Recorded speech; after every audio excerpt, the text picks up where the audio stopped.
आपके घर में अगर छोटे से शिवलिंग है, आपके घर में छोटे से ठाकुर जी हैं, आपके घर में छोटा सा कन्हैया है, और छोटे से कन्हैया जो पुराने समय का है, उसको नेत्र भी लगाने की जरूरत नहीं है क्योंकि उसके नेत्र हैं।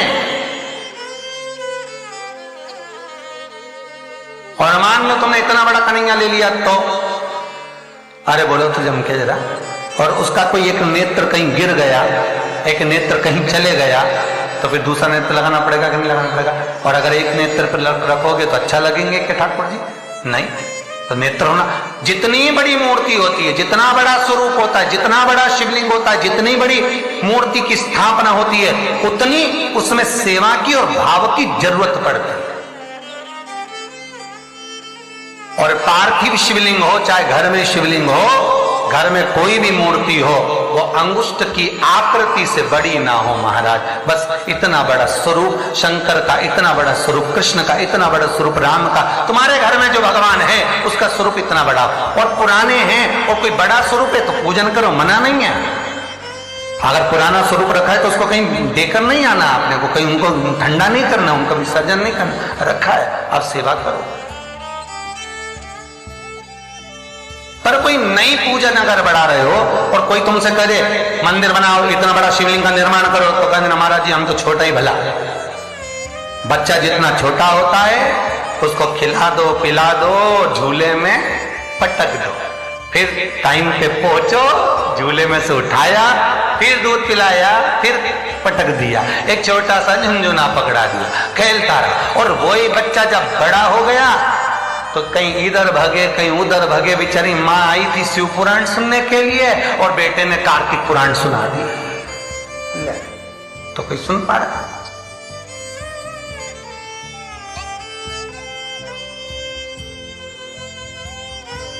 छोटा रहेगा उसकी सेवा।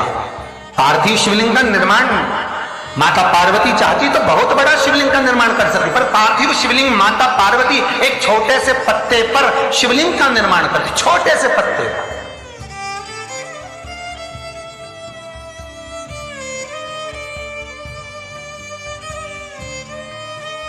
महाराज ध्यान दीजिएगा, स्कंद पुराण का एक बहुत सुंदर प्रसंग है। केल के पत्ते पर, बड़ के पत्ते पर, पीपल के पत्ते पर, बेलपत्री के पत्ते पर शिवलिंग के निर्माण का अलग अलग फल है महाराज, उसका स्मरण करिए जरा। महाराज केल के पत्ते पर, जब केल का जो पत्ता होता है उस केल के पत्ते पर जब कोई विशेष तीज की तिथि पड़े, कौन सी तिथि हो? तीज हो, जैसे हरतालिका तीज हो, कोई छोटी तीज, बड़ी तीज, और यदि आप तीज के दिन केल के पत्ते पर शिवलिंग का निर्माण कर कर उसकी पूजन अर्चना करते हैं, उसका स्मरण कर कर रात होने से पहले विसर्जन करते हैं, तो नारी की अखंड सौभाग्यता रहती है। दूसरा क्रम, बड़ के पत्ते पर जो शिवलिंग का निर्माण करा जाता है वो दोपहर के समय के बाद, जो समय 4 बजे से लेकर 6 बजे तक रहता है, बड़ के पत्ते पर उस शिवलिंग का निर्माण करा जाता है, छोटे से पार्थिव शिवलिंग का। ये काय के लिए होता है? तो कहा ये रोग मुक्ति के लिए होता है। कोई व्यक्ति बहुत रोगीला है और एक रोग के साथ उसके 4-4 रोग घिर रहे हो, मान लो उसको शुगर भी है, बीपी भी है, ये भी है, वो भी है, और उसको वो चीज, मान लो कोई व्यक्ति है उसका ऑपरेशन होने जा रहा है, एक सहज भाषा में लीजिए, और उसका बीपी ऊंचा नीचा हो रहा है, उसकी शुगर ऊपर नीचे हो रही है? तो क्या करना है अपन को? बड़ का जो पत्ता होता है उस व्यक्ति से उस बड़ के पत्ते के ऊपर शिवलिंग का निर्माण कराकर उसकी पूजन शाम को 4 बजे से लेकर 6 बजे के बीच में कराकर उसका विसर्जन कर दीजिए। फिर ना तो उसकी शुगर ऊपर जाएगी ना नीचे जाएगी, ना बीपी ऊंचा ना नीचा, उस व्यक्ति का आराम से ऑपरेशन करवा सकते। 24 घंटे के लिए उसके रोग को शिव अपने हाथ में ले लेता है। बड़का पत्ता महाराज, इसकी कोई तिथि नहीं है, इसका कोई समय नहीं, इसका कोई पल नहीं, इसकी कोई घड़ी नहीं, तीसरा, पीपल का पत्ता। पीपल का पत्ता, जो बच्चा गलत कर्म में डूब रहा हो, तुम्हें लग रहा है कि ये बालक गलत जगह जा रहा है, व्यसन में डूब रहा है, मदिरापान में, मांसाहार में, वेश्यावृत्ति में, या चिड़चिड़ प्रवृत्ति हो रही है, या इसकी मति भ्रष्ट हो रही है, गंदी जगह पर जा रहा है, तुम्हें लग रहा है ये लाइन से भटक रहा है, तो पीपल के पत्ते पर भगवान शिवलिंग का निर्माण कर कर उसकी पूजन अर्चना करी जाती है, और उसी बालक का नाम लेकर तब उसका स्मरण कर विसर्जन किया जाता है। ये सुबह 10 बजे से लेकर 12 बजे के बीच में हो, कोई भी तिथि, कोई भी दिन, कोई भी बार, कोई भी समय, कोई भी तिथि पर समय एक निश्चित है, सुबह 10 से 12। महाराज चौथा क्रम कहा है, बेलपत्री के पत्ते की मध्य भाग। अब विचार करिएगा, बेलपत्री का पत्ता कोई इतना बड़ा तो होता नहीं, बेलपत्री का पत्ता होगा ज्यादा से ज्यादा एक हथेली के बराबर होगा, और बड़ा होगा तो और ज्यादा बड़ा होगा पत्ता। तो बेलपत्री के मध्य भाग में, बेलपत्री के बीच वाले भाग में महाराज जिसका व्यापार नहीं चलता, व्यवसाय नहीं चलता, कोई काम आज की जगह कल हो रहा है, कल की जगह परसों हो रहा है, और काम जरूरी में होना चाहिए, या व्यापार कुछ दिन चल के बंद हो गया, कोई नया लाइन पकड़ रहे हो, नया व्यापार करने जा रहे हो, नया कोई काम करने जा रहे हो, तो बेलपत्री के मध्य भाग पर शिवलिंग का निर्माण करा जाता है। अब विचार करिएगा, जब बेलपत्री का मध्य भाग कितना बड़ा होगा, और उस पर शिवलिंग बनाना, तो एक छोटा सा शिवलिंग का निर्माण। मध्य भाग में शिवलिंग का निर्माण महाराज ये केवल शिवरात्रि के दिन होता है। 12 महीने की जो भी शिवरात्रि हो, किसी भी शिवरात्रि पर आप उस बेलपत्री के मध्य भाग पर शिवलिंग का निर्माण कर कर अपना पैसा अगर डूब भी गया है, उसको पाने के लिए, अपने धन को वापस लाने के लिए आप इस शिवलिंग का निर्माण कर कर आप इसका विसर्जन कर सकते हैं। अब इसकी समय सीमा कुछ भी नहीं, बस सूर्य अस्त होने से पहले इसका निर्माण हो, इसका पूजन होकर। स्कंद पुराण और लिंग पुराण के अंतर्गत इसका भाव है। जी बाबा जो नाथ द्वारा में विराजते हैं, कहां रहते थे? अरे बोलो जम के, गोवर्धन, जतिपुरा।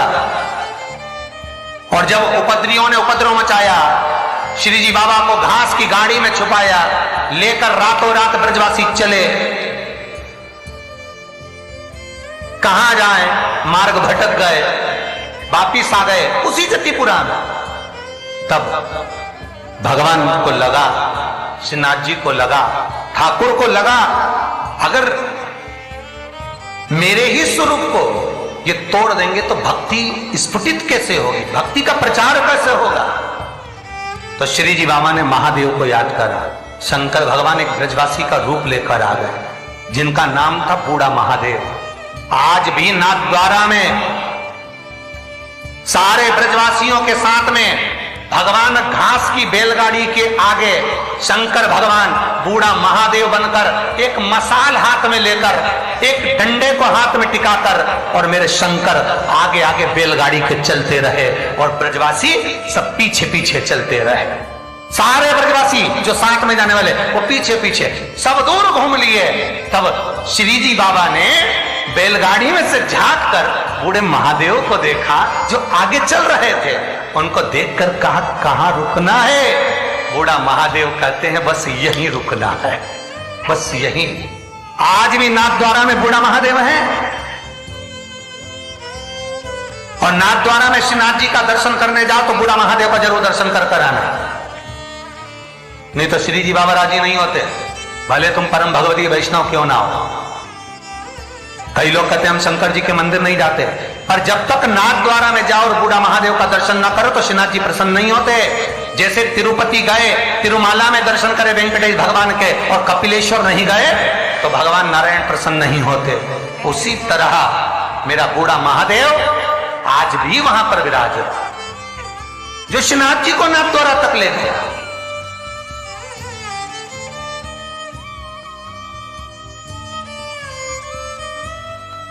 अब कई वैष्णव कहते हैं हम श्रीनाथ जी वाले, हम ठाकुर जी को, हम शंकर जी के, तो शंकर जी तो लेके नाथ द्वारा गए। बाबा स्वयं आगे मसाल जला के ले जा रहे, चलो। और अंदर से ठाकुर जी पूछ रहे हैं कहां रुकूं, तो बस यहीं, जहां बोले वहीं रुकना, क्यों चिंता कर। जब मेरे ठाकुर जी को उतना दूध पिलाई, भगवान ने बहुत प्रेम से किया, और जब भगवान को विष देने लगी तो ठाकुर जी को जैसे ही मुख में दूध की जगह विष दिया, ठाकुर जी ने नेत्र बंद कर लिए। कई कथाकारों ने कहा भगवान नेत्र इसलिए बंद कर रहे हैं कि उसको पूतना को पहचान रहा है। तो सब भगवान को पहचानने की क्या जरूरत थी? भगवान जानते थे ये रत्नमाला है, राजा बलि के दरवाजे पे मिली थी, पर भगवान ने नेत्र क्यों बंद करा था? शिव महापुराण की कथा कहती है भगवान नेत्र बंद कर पूतना के स्तनों का दूध मुख में रहकर भगवान नेत्र इसलिए बंद करे थे कि शंकर जी को याद कर रहे थे कि हमने तो हमेशा अमृत पिया है, विष तुम्ही ने पिया है, ये मुझे विष पिलाने आई, जल्दी से आओ और मेरे कंठ पर बैठ जाओ। और शंकर भगवान आकर कृष्ण भगवान के कंठ पर बैठ गए और सारा विष शिव पी गए। जब शंकर भगवान विष पी गए, शंकर भगवान को चक्कर आ गए। जो चक्कर आए तो शंकर भगवान चक्कर खाकर नीचे गिर गए। ठाकुर जी ने चरण का प्रहार करा, मानसी गंगा को प्रकट करा और गंगा का जल शंकर भगवान पर छीटा तो शिव जी का नाम चकलेश्वर महादेव पड़ गया, जो आज भी मानसी गंगा के नजदीक में, आज भी गोवर्धन नाथ जी की परिक्रमा करे, ब्रज 84 कोस की परिक्रमा करे तो चकलेश्वर जाना जरूरी है। जो चकलेश्वर महादेव नहीं जाता उसे ब्रज 84 कोस की यात्रा नहीं लगती, उसे गिरिराज बाबा की परिक्रमा नहीं लगती। कई लोग कहते हैं हम तो गोवर्धन नाथ जी जाते हैं, हम तो गिरिराज जी की परिक्रमा करने जाते हैं, हम तो गए थे गुरु जी पर हमारा ये काम, क्यों तुम चकलेश्वर नहीं गए होगे? चकलेश्वर जाते, परिक्रमा मार्ग में पड़ता है चकलेश्वर मानसी गंगा का। एक बार चकलेश्वर का दर्शन करते और फिर गोवर्धन नाथ जी से कहते तो बाबा सुनते, क्योंकि उनकी जल्दी सुन